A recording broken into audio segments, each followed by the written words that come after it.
ବାହାଘର ଲଗ୍ନ ହୋଇଗଲା ସ୍ଥିର ଆସନ୍ତା ମାସରେ ବାହା ହେବେ ଆପଣମାନଙ୍କର ପ୍ରିୟ ଯୋଡ଼ି ସପଲିନ ଆଉ ସୁମନ। ତେବେ ଦର୍ଶକ ବନ୍ଧୁ ବର୍ତ୍ତମାନ ସମୟରେ ପୁଣି ଥରେ ଆସିଛି ଏକ ବହୁତ ବଡ଼ ଖୁସି ଖବର, ଏକ ବଡ଼ ଖୁଲାସା। ତେବେ ଆସନ୍ତା ମାସରେ ଦୁଇ ଜଣଙ୍କର ବିବାହ ହେବାକୁ ଯାଉଛି ଆପଣମାନଙ୍କର ପ୍ରିୟ ଲୋକପ୍ରିୟ ଯୋଡ଼ି ସପଲିନ ସୁମନଙ୍କର।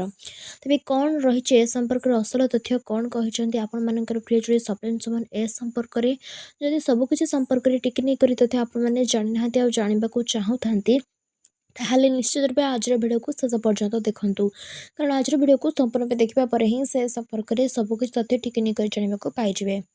ଭିଡ଼ିଓକୁ ଆରମ୍ଭ କରିବା ପୂର୍ବରୁ ଆପଣମାନଙ୍କ ମଧ୍ୟରୁ ଯେଉଁମାନେ ସପଲିନ ଆଉ ସୁମନକୁ ତାଙ୍କ ଯୋଡ଼ିକୁ ଦେଖିବାକୁ ପସନ୍ଦ କରନ୍ତି, ନିଶ୍ଚିତ ରୂପେ କମେଣ୍ଟରେ ରେଡ୍ ହାର୍ଟ କମେଣ୍ଟ କରିବା ସହିତ ଭିଡ଼ିଓକୁ ଲାଇକ୍ ଆଉ ଚ୍ୟାନେଲକୁ ସବସ୍କ୍ରାଇବ୍ କରିବେ। ସହିତ ସପଲିନ ଆଉ ସୁମନଙ୍କର କେଉଁ ସିରିଏଲ୍ କିମ୍ବା ଆଲବମ୍ ଆପଣଙ୍କୁ ସବୁଠୁ ଅଧିକ ମାତ୍ରାରେ ଭଲ ଲାଗେ, ତାହା ମଧ୍ୟ ନିଶ୍ଚିତ ରୂପେ କମେଣ୍ଟରେ ଜଣାଇ ରଖିବାକୁ ଜମାରୁ ବି ଭୁଲିବେନି। ତେବେ ଚାଲନ୍ତୁ ଆଜିର ଭିଡ଼ିଓକୁ ଆରମ୍ଭ କରିବା। ଦର୍ଶକ ବନ୍ଧୁ ଆପଣମାନେ ସମସ୍ତେ ସପଲିନ ସୁମନଙ୍କୁ ବେଶ ଭଲ ଭାବରେ ଜାଣିଥିବେ, ଯିଏକି ଅନେକ ସିରିଏଲ୍ ଆଲବମ୍ରେ ଅଭିନୟ କରିଛନ୍ତି। ଆପଣମାନେ ସମସ୍ତେ ତାଙ୍କ ଆକ୍ଟିଂ ବହୁତ ସାରା ଭଲ ପାଇବା ଦେଇଥିଲେ। ତେବେ ଆପଣମାନେ ଯେପରିକି ଜଣାଥିଲା ଯେ ବହୁ ବର୍ଷ ଆଗରୁ ମଧ୍ୟ ସେ ଦୁହିଁଙ୍କୁ ଭଲ ପାଇ ଆସୁଛନ୍ତି। ଦୀର୍ଘ ବର୍ଷ ଧରି ଭଲ ପାଇବା ପରେ ଏବେ ତାଙ୍କର ନିର୍ବନ୍ଧ ସରିସାରିଛି। ବର୍ତ୍ତମାନ ସମୟରେ ଯାହା ଶୁଣିବାକୁ ମିଳୁଛି ଯେ ଆସନ୍ତା ମାସରେ ତାଙ୍କର ବାହାଘର ହେବ ବୋଲି ସ୍ଥିର ହୋଇସାରିଛି।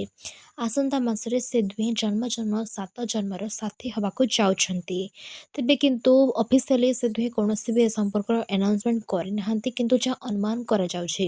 ତେବେ ପ୍ରକୃତରେ ଯଦି ସପଲିନ ସୁମନଙ୍କର ଆସନ୍ତା ମାସରେ ବାହାଘର ହୁଏ, ତେବେ ଆପଣମାନେ କେତେ ଖୁସି ହେବେ ତାହା କମେଣ୍ଟରେ ଜଣାଇ ରଖି ସପଲିନ ସୁମନଙ୍କ ଯୋଡ଼ିକୁ ଭଲ ପାଉଥିଲେ ନିଶ୍ଚିତ ରୂପେ ଚ୍ୟାନେଲକୁ ସବସ୍କ୍ରାଇବ୍ କରି ଭିଡ଼ିଓକୁ ଲାଇକ୍ କରିବେ। ସହିତ କମେଣ୍ଟରେ ରେଡ୍ ହାର୍ଟ ମଧ୍ୟ କମେଣ୍ଟ କରି ରଖିବେ।